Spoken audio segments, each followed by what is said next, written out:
10 ஆண்டுகளாக எதுவும் செய்யாமல் தற்போது சேல்ஸ்மேனை போல பிரதமர் மோடி கேரண்டி தருவதாக முதலமைச்சர் மு.க. ஸ்டாலின் விமர்சித்துள்ளார்.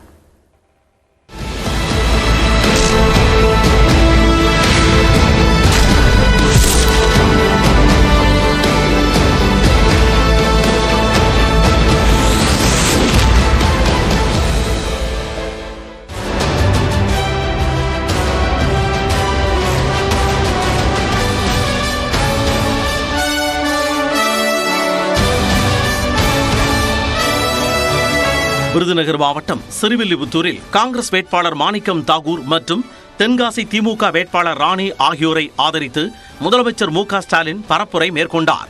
அப்போது பேசிய அவர், கடந்த 10 ஆண்டுகளில் பாஜக அளித்த எந்த வாக்குறுதியையும் நிறைவேற்றவில்லை என்று குற்றம் சாட்டினார். ஆனால் தேர்தல் நெருங்கும் சமயத்தில் மக்களை ஏமாற்றும் வகையில் விலை குறைப்பு நாடகத்தை அரங்கேற்றுவதாக விமர்சித்தார். பிரதமர் மோடி வாயால் வடை சுடுபவர் என்பதை மக்கள் நன்கு தெரிந்து கொண்டதாக முதலமைச்சர் குற்றம் சாட்டினார். சீன பட்டாசுகளை பாஜக அரசால முழுமையாக தடுக்க முடியல.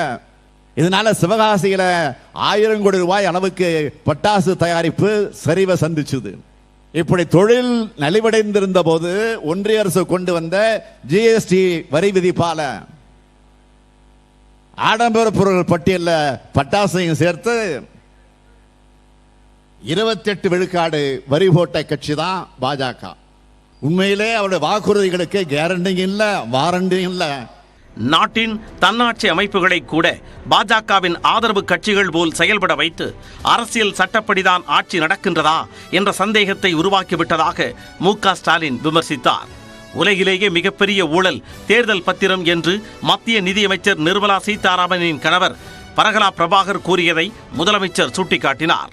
நிர்மலா சீதாராமனுடைய கணவர் திரு பரகலா பிரபாகர் அவர்கள் ஒரு பேட்டி கொடுத்திருக்கிறார். டிவிலையும் பார்த்திருப்பீங்க, பத்திரிகையிலையும் படிச்சிருப்பீங்க.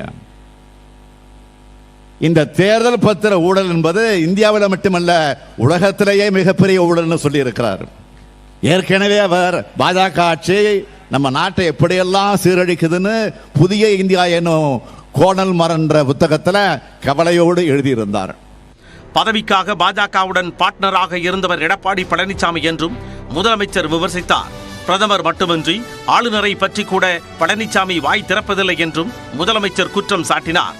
எடப்பாடி பழனிசாமி வசம் அதிமுக வந்த பிறகு தொடர்ச்சியா தேர்தல் தோல்விகளை சந்திச்சுட்டு வருது அதிமுக.